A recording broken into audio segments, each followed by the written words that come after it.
Cinema செலவுகள் செய்கிறார்.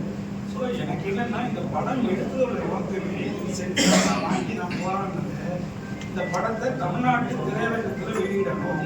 அடுத்த தலைமுறை இந்த என் வயசு பையன்கள்லாம் நம்ம காலகட்டத்தில் வாழ்ந்த ஒரு இன அழிப்புன்றது இன்னைக்கு யாருக்குமே தெரியல. ஏன் தெரியலன்னா அடுத்த தலைமுறைக்கு எப்படி தெரியும்?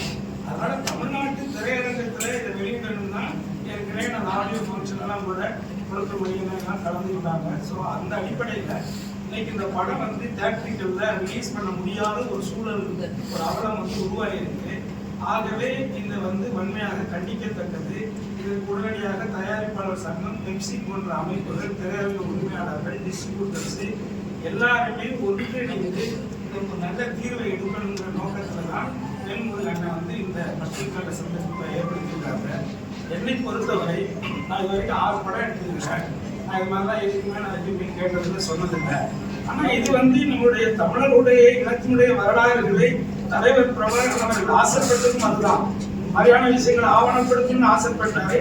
அந்த இடத்துல பிறந்தவன், இந்த மொழி சார்ந்த மக்களால் படைக்கிறவன், அந்த உணர்வுல நானும் வாழ்ந்த காலத்தில் என்னாலும் முடிஞ்சதை இந்த இடத்திற்காக நான் எதுவும் செஞ்சேன் அப்படிங்கிற ஒரு உள் உணர்வுல தான் இதை நம்ம செஞ்சிருக்கோமே தவிர 100% இதுல எவ்வளவு லாபம் கிடைக்கும் அப்படிலாம் இல்லை. நான் இந்த பத்திரிகையாளர் சந்திப்பு மூலமாக மாண்புமிகு தமிழக முதலமைச்சர் அவர்களுக்கு நான் கோரிக்கை வைக்கிறேன்.